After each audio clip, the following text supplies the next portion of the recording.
Coming up, a violent start to the 4th of July holiday celebrations. 30 people were shot in Baltimore as police continued to search for their suspects. And an observant visitor at an amusement park spots a cracked support beam holding up a roller coaster, shifting as it zooms by. The rundown starts now.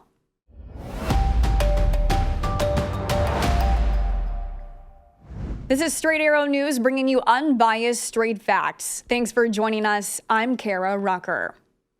In Baltimore, a mass shooting at a holiday celebration left 2 young people dead and another 28 people shot and injured. Just after midnight on Sunday, 2 people started shooting into an annual block party. An 18 and 20-year-old were shot and killed. More than 24 others were shot and injured. Many of them were minors, with the youngest being just 13 years old. Police say they are still looking for suspects. The mayor of Baltimore spoke at a press conference, calling the shooters cowards and promising justice for the victims. This was a reckless, cowardly act of violence that has taken 2 lives and altered many, many more. And as I said earlier, we will find those who are responsible, and we will not stop until we do so.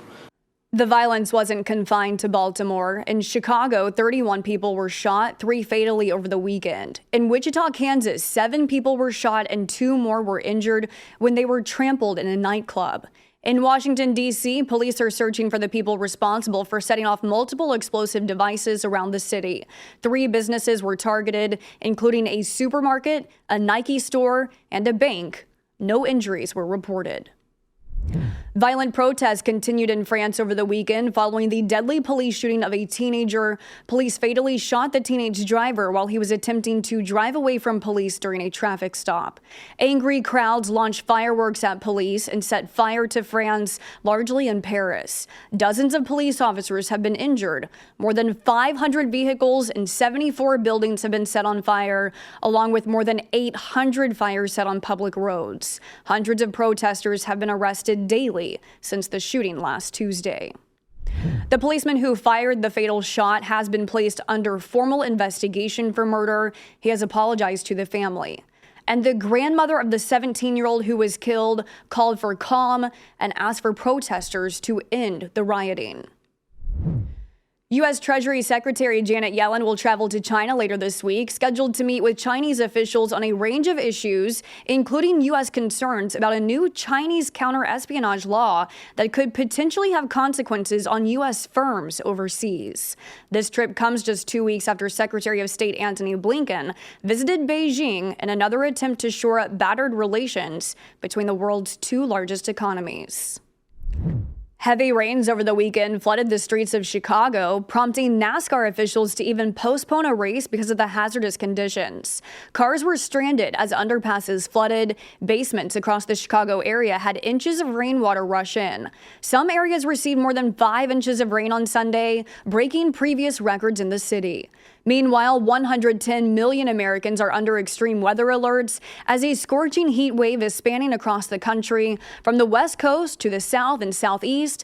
But for many Americans, the steamy heat sweeping the U.S. isn't stopping them from enjoying the 4th of July holiday weekend. I mean, everyone's sweating, everyone's glistening. It's really very hot out here, heat indexes, heat warnings.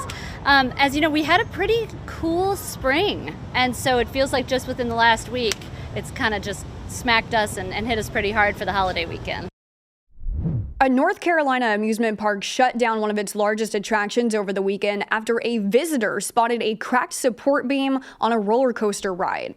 The visitor, Jeremy Wagner, took a video of the roller coaster in action where he described the beam as moving 2 to 4 feet when the coaster's car full of people sped past it on the track. Wagner reported the incident, and the amusement park shut the ride down immediately for repairs. An inspection is taking place, and the ride will be closed indefinitely until the issue is fixed.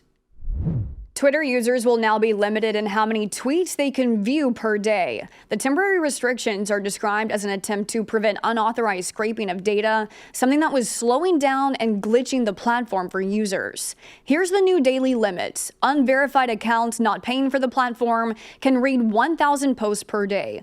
Verified accounts will be able to scroll through 10,000, according to Musk.